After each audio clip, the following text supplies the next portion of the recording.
Good morning. Welcome to our Sunday Dharma service. Today is a perfect day for our spiritual practice.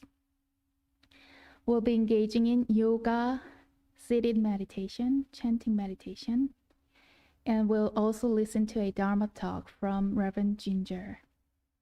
Today, we'll begin our yoga practice guided by B.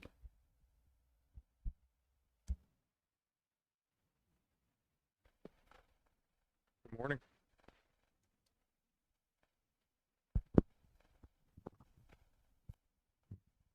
Please stand.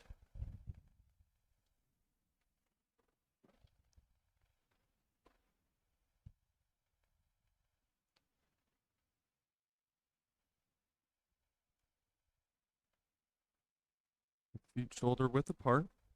We'll be practicing Qigong. Just stand for a moment. Visualize yourself hanging by a thread, a silk thread. And just begin to take an inventory of your feelings coming down from the top of the head into the face and into the neck. Relax the shoulders.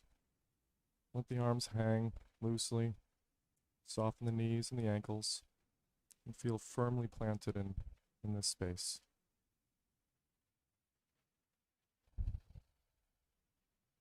Now let's imagine ourselves in a box. We want to release ourselves from this box. We'll sweep our arms upward and press out. Press those walls out. Open that box. And bring in the energy from outside.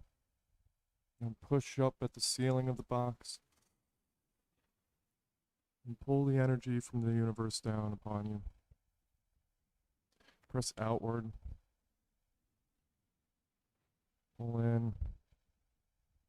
Press downward. We'll do this a few more times.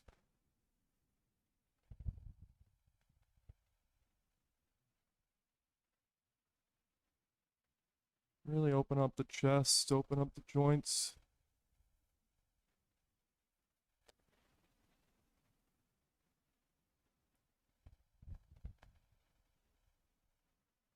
Finding your breath. Breathing in. Breathing out. In.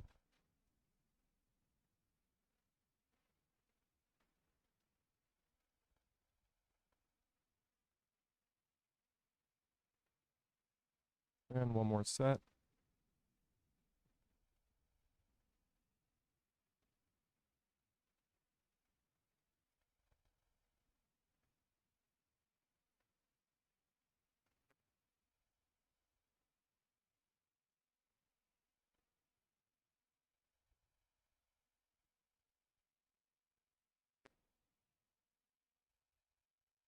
Great. Now let's fire some of that energy outward. We're going to grab some energy. We're going to shoot an arrow to our left, keeping the fingers pointed up. And let go.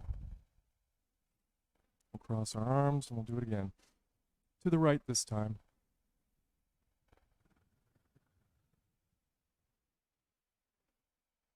Nice big sweep.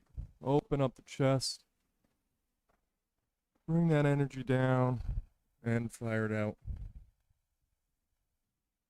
Feeling the stretch into your finger.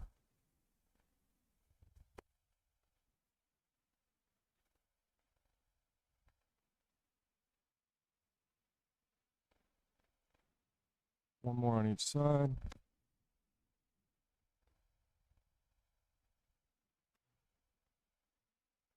And last one.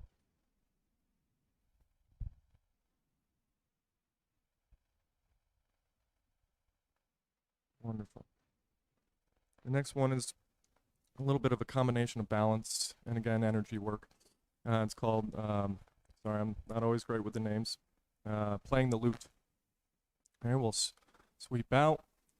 We'll step out with our right hand forward, and coming back in. Nice, slow, intentional movement.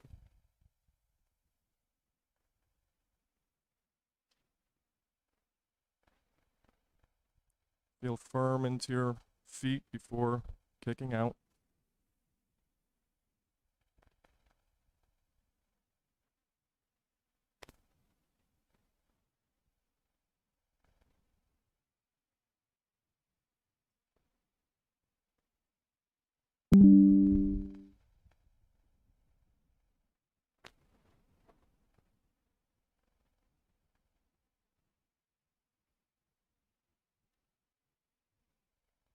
Do one more on the other side.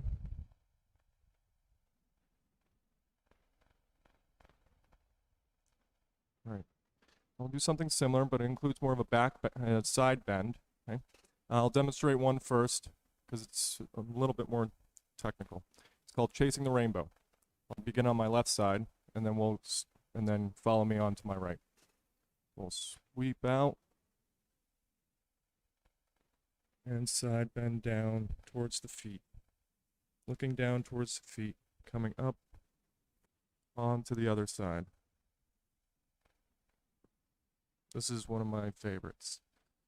Get a good stretch on the opposite side. Nice balancing act. And only reach down as far as is comfortable.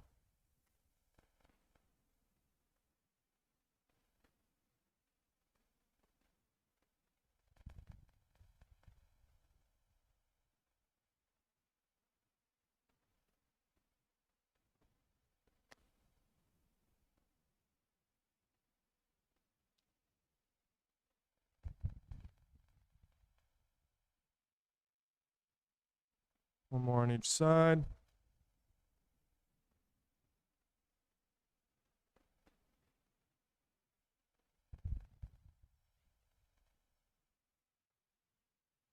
Wonderful. Come back to neutral. Let's stand for just a moment. Let's kind of let that energy follow down and from the top of our head, firmly planted into the floor. Just for a moment. Find your breath.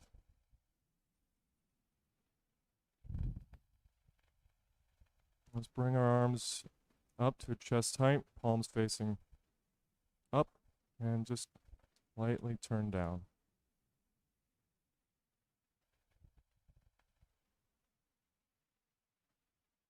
Inhaling, exhaling.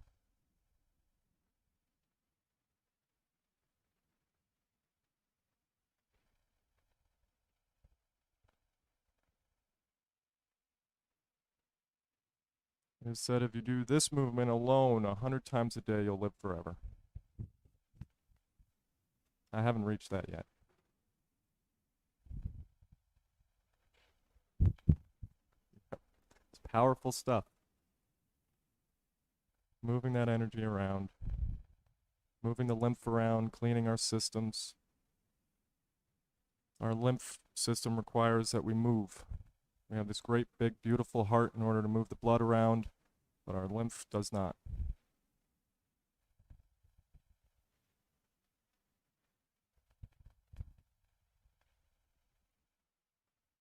One more.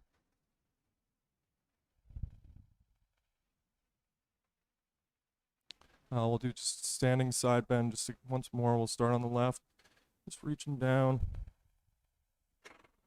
Bless. And onto the other side.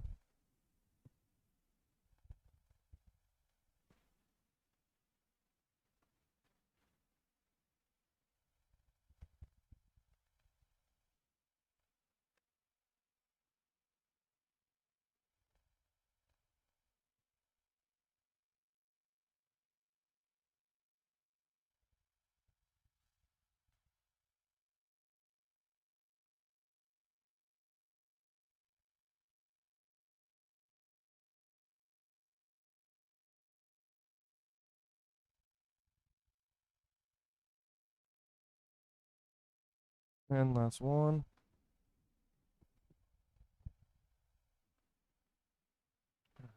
Come to rest. And finally, we have about 1 more minute left, so I'm gonna have some fun. This is one thing that I have to do a lot when working with my practitioner. I have to stand like a tree. And this is called holding the ball, and we'll do this for the rest of the duration, about 30 seconds. Bring your arms up as if you're holding a ball. Drop the elbows. That brings your shoulders down, relaxes everything, and we'll just stand like this. Find your breath. Notice your strengths and weaknesses, the changes you have to make in your balance.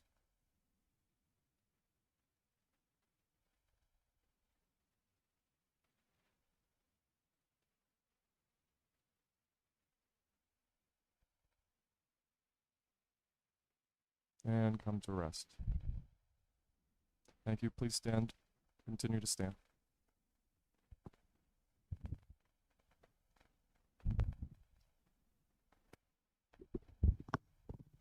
Now we'll proceed with bowing practice. You hold a circular image before you, symbolizing the ultimate truth of neither arising nor ceasing, the principle of cause and effect. This image, representing the Ilwan-sang, is enshrined within our minds and all things in the universe. If we were to describe the content of Ilwan-sang, it can be referred to as the fourfold grace. So as a gesture of reverence, we offer our prostrations through 4 bows to the Dharmakaya Buddha fourfold grace. Please bring your palms together.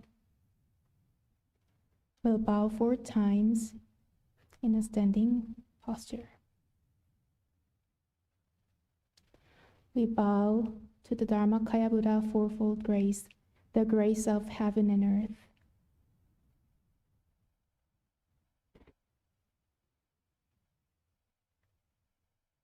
The grace of parents.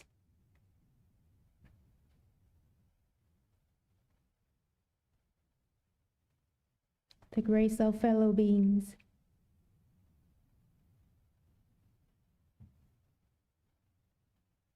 The grace of laws.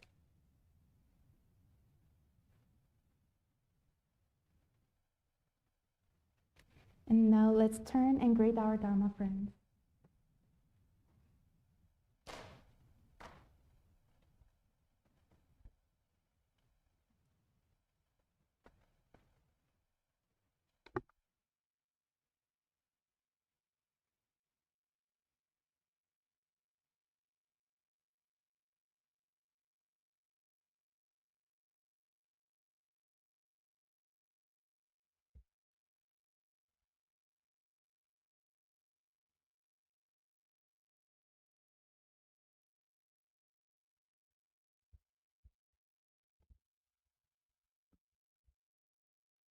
We'll now have seated meditation. Please take a moment to get comfortably on a chair or cushion.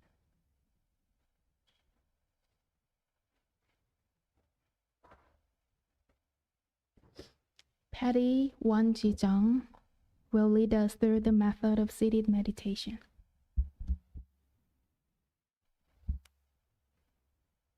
The method of sitting meditation is simple and easy. Sit comfortably on the floor or in a chair. Breathe in. Grab all your tension and breathe it out. Open up your chest and heart. Stretch up tall and align your spine from your neck to your tailbone. Relax your shoulders and arms. Then allow your hands to rest on your knees.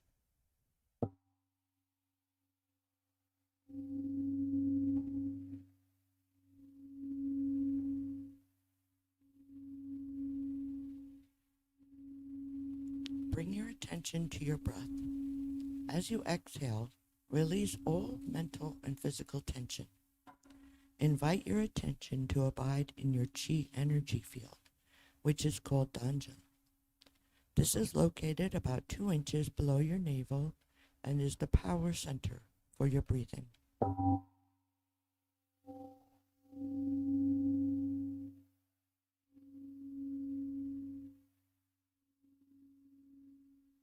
Open your eyes and gaze downward over the end of your nose and to the floor. Keep your mouth closed and allow the tip of your tongue to rest gently against the roof of your mouth. When your mind is concentrated and calm, pure and clear saliva may gather in the mouth. You may swallow it. Relax your facial muscles and notice your gentle smile.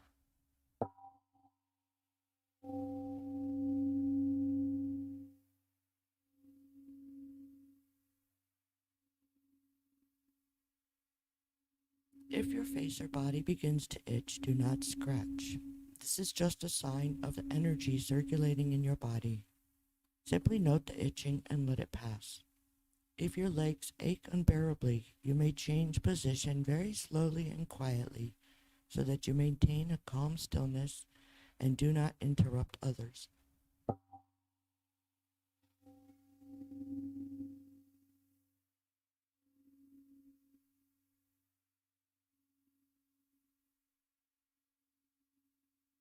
When thoughts arise in your mind, do not be discouraged or disturbed by them.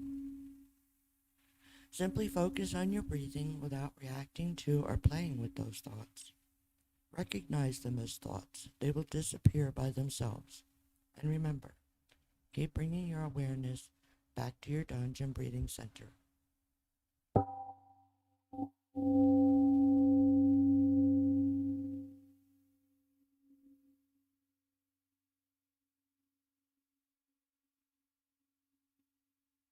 If you continue practicing meditation for a long period of time, you will rest in the realm of samadhi, deep meditation, in which the mind is calm, concentrated, perfectly focused and at peace, with no distinction between self and others, time and place.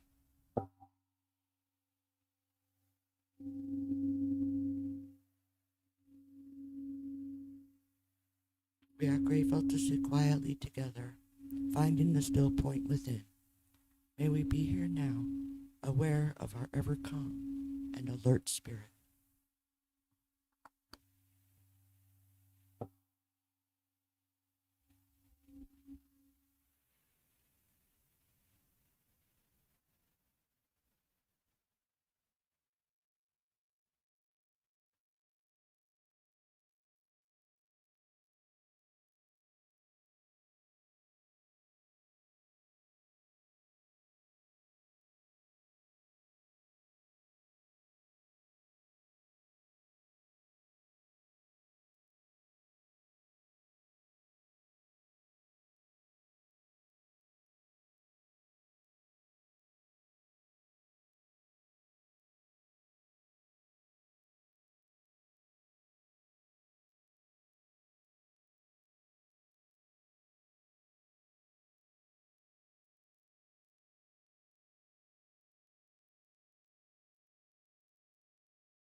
Gently stretch your legs out.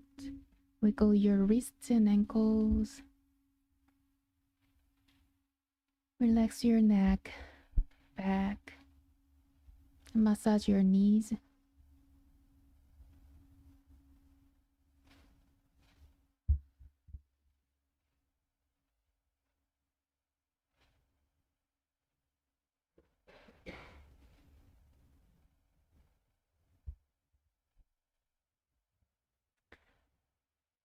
Now let us gather our minds to chanting practice. Please turn to page 4. Led by John Won-shin-gun, we will chant the Ilwonsang vow and Heart Sutra.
I'm so happy to listen to a Dharma talk from Reverend Ginger.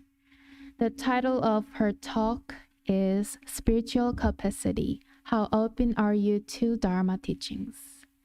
Please join your palms together and warmly welcome her. Good morning. Is this volume okay? Not too loud? Good. I see many new faces this morning, so welcome to our Dharma gathering. In many ways, we are different. We look different, we think differently, and our tendencies of likes and dislikes also are different. These differences are not limited to physical appearances or mental characteristics. Each person's ability to understand Dharma varies as well. Let's say that 3 people received the Dharma talk, just like today, from their teacher together. Even though they received the same talk from the same person at the same time, their levels of understanding and applying the Dharma may differ.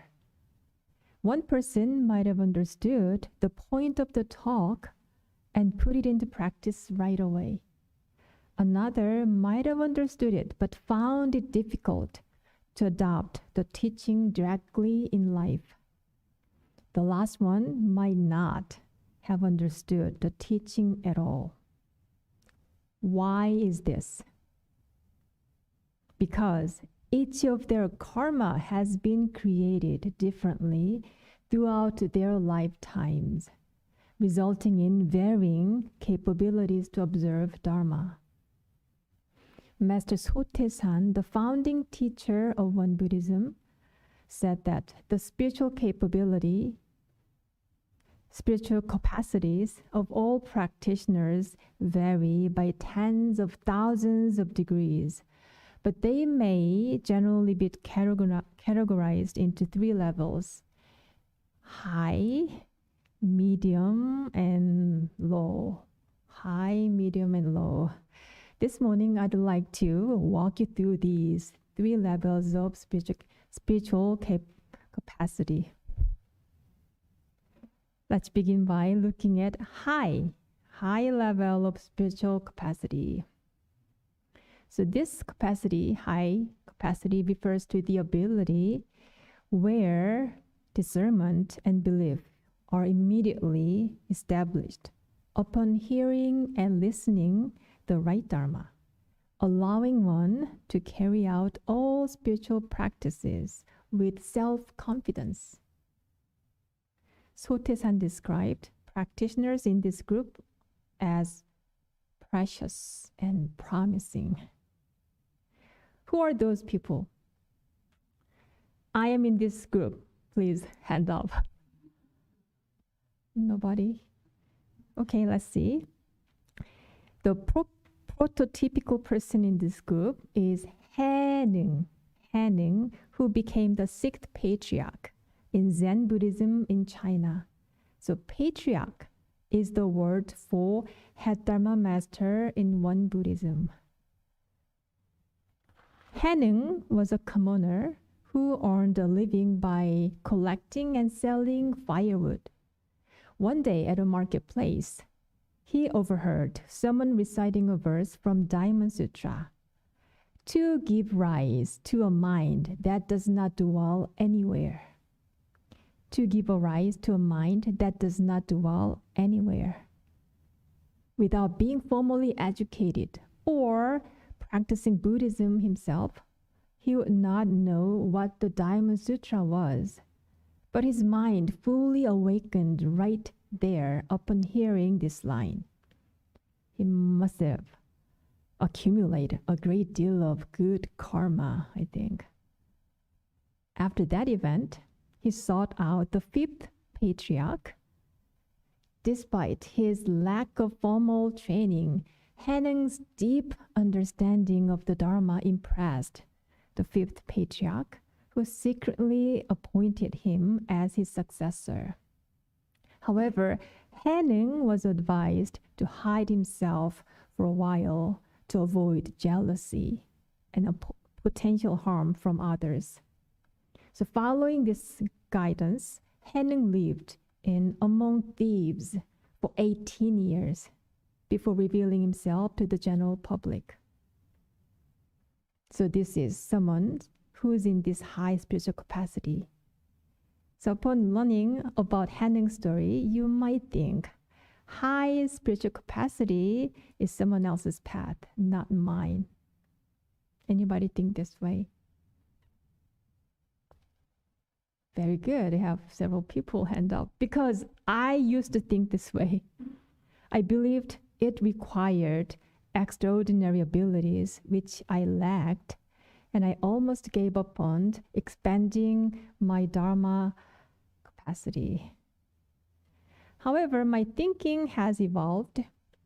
What we can glean from those with high spiritual capacity isn't just the outcome, but the underlying causes and possibilities.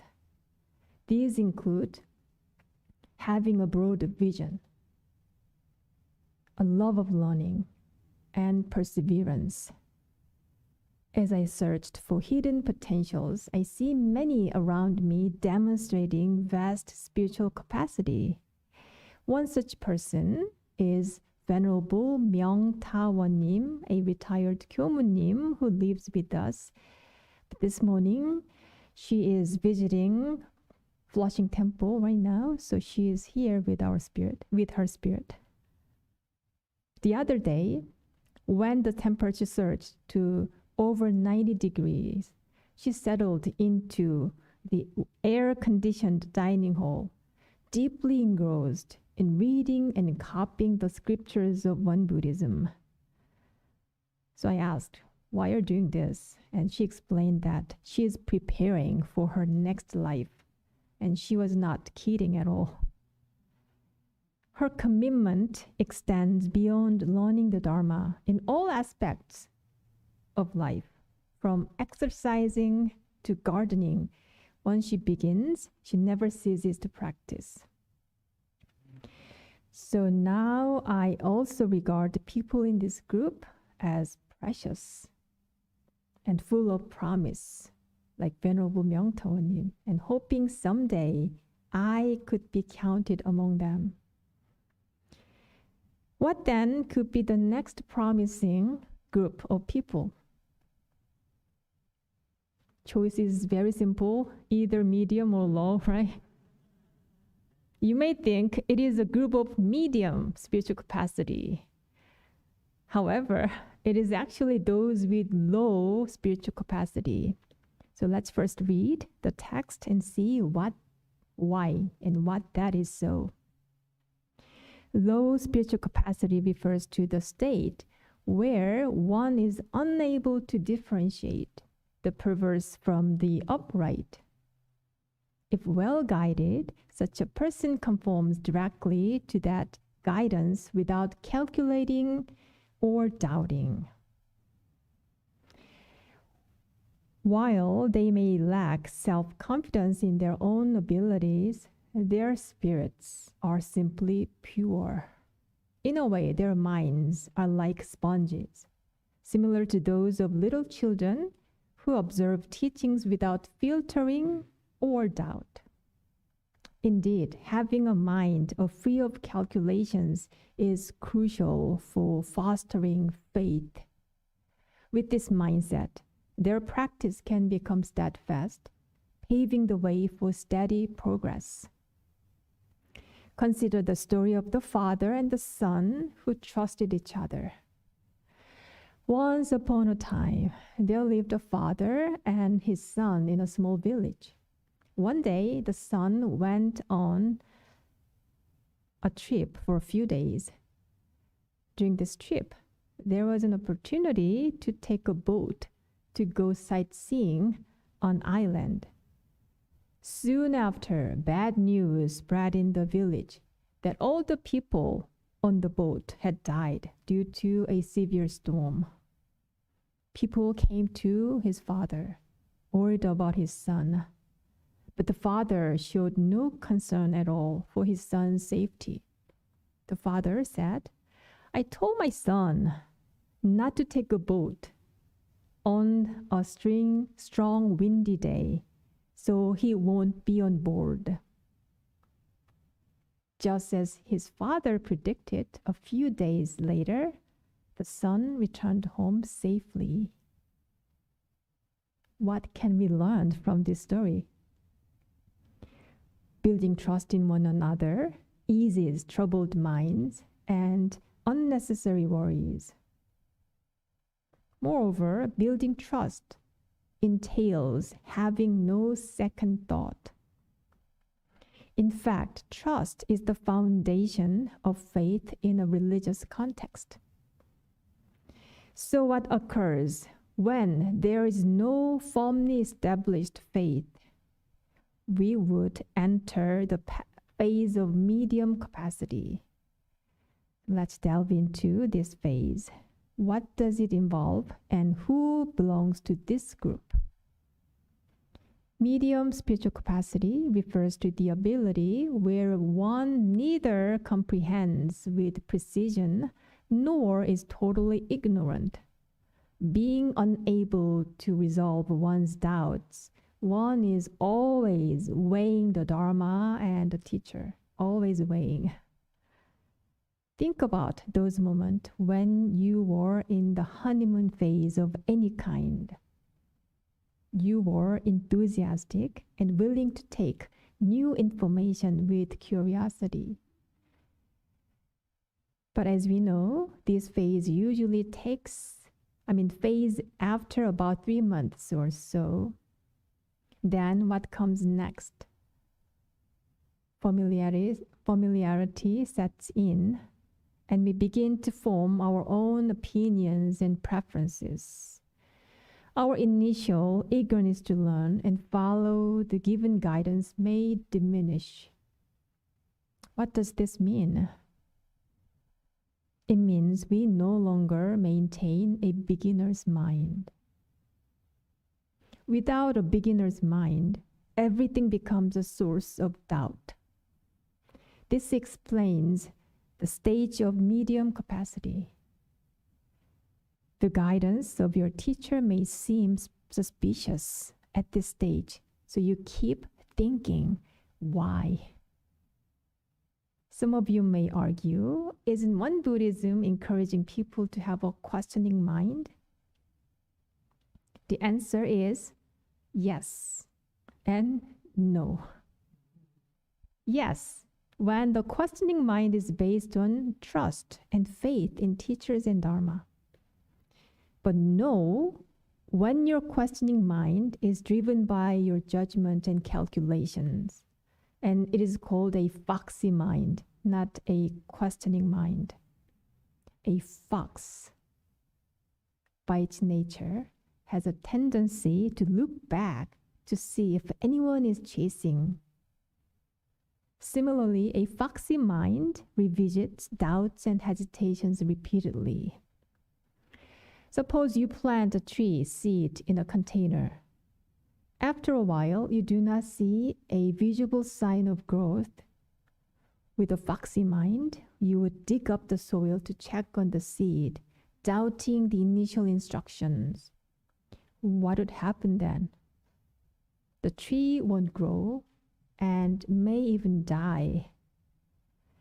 If a foxy mind is applied to spiritual practice, the path will deviate and be lost.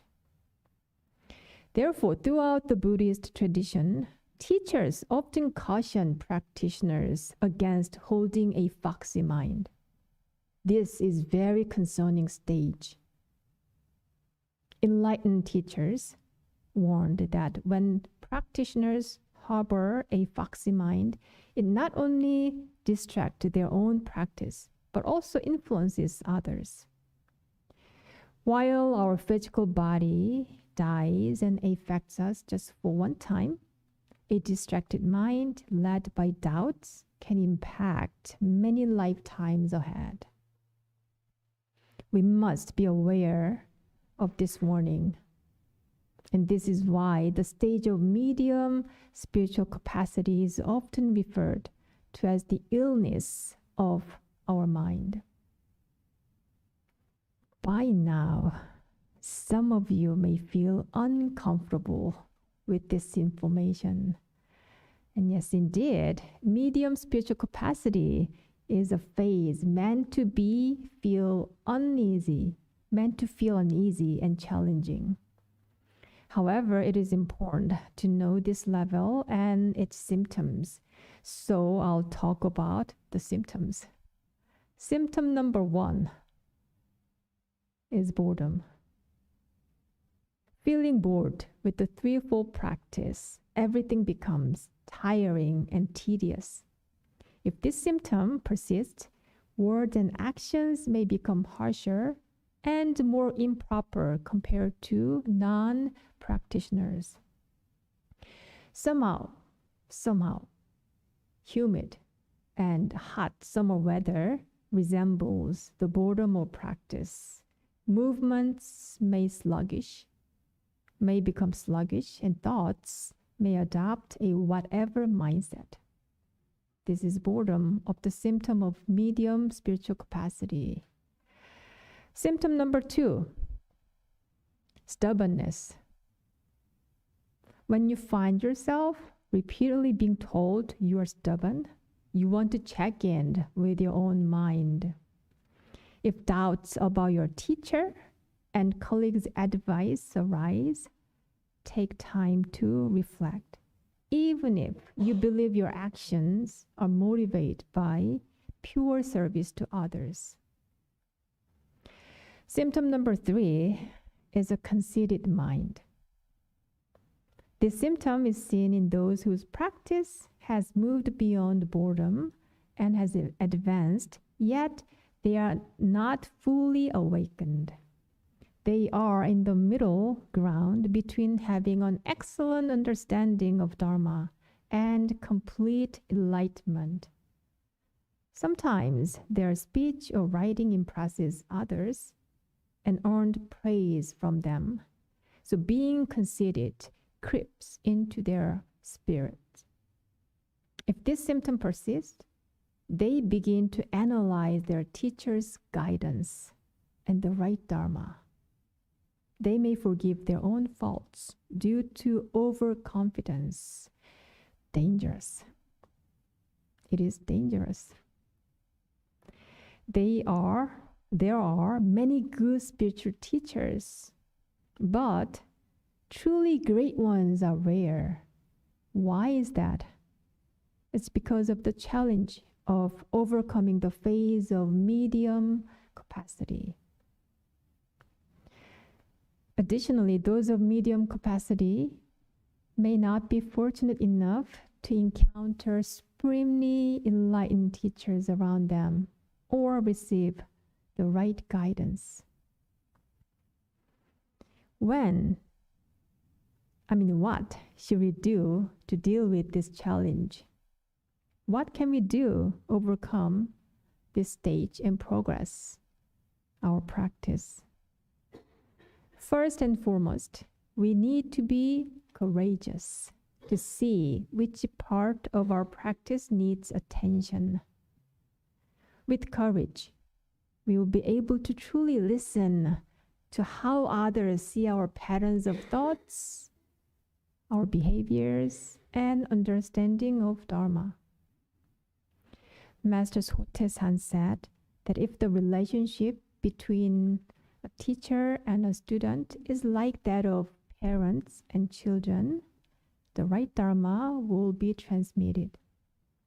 In fact, the relationship between Master Sotaesan and Taesan, who became the third head Dharma master, was exactly like that. One day at the meditation hall, while the congregation was gathered, Sotaesan delivered a talk on the dangers of being in the medium spiritual capacity. He mentioned that several of his disciples were caught in this illness of medium capacity. Then he pointed to Taesan, like Taesan, John here. You also need to be cautious about it. What would you do if you were Taesan?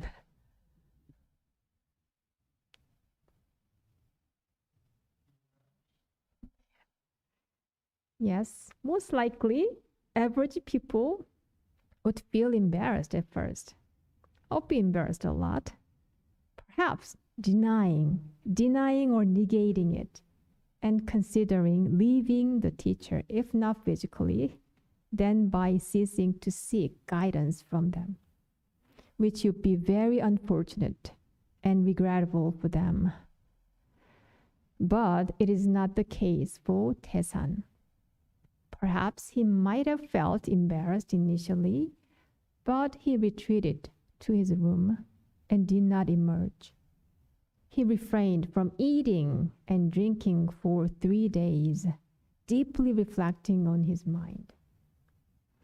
Sometimes I wonder what he did alone in his room for 3 days. Did he simply sit on a cushion? Or did he walk around in his room? Did he try to seek guidance from books? Perhaps at some point might resentment have arisen in his mind. Honestly, I do not know. But one thing I am sure of is that he maintained the childlike curiosity, and with that he investigated his mind deeply. After this period, he emerged from his seclusion and submitted his renewed vow to Master Sotaesan, having moved beyond the limitations of his mind. It was January 1943, the same year that Master Sotaesan passed away. So far I've discussed and walked you through high, medium, and low spiritual capacity. We walk on our own individual Dharma paths. Remember, we are responsible for our own practice. And at some point in our journey, we may encounter the phase of medium spiritual capacity. So how would you like to navigate this phase? This is a critical question that each of us need to ask ourselves. With a beginner's mind, humility and curiosity, I hope and wish all of us, including myself, to make progress on our Dharma path. Thank you for listening. Thank you, Reverend Ginger. Today she clearly explained the 3 stages, the 3 spiritual capacity, 3 levels of spiritual capacity, and gave us important insights to reflect on our practice. So can you identify whether you are high, medium, or low spiritual capacity? Can you identify? Okay. Then now please group 3 to 4 people to have a Dharma conversation on our topic today. So make a group with 3 to 4 people.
Buddha fourfold grace.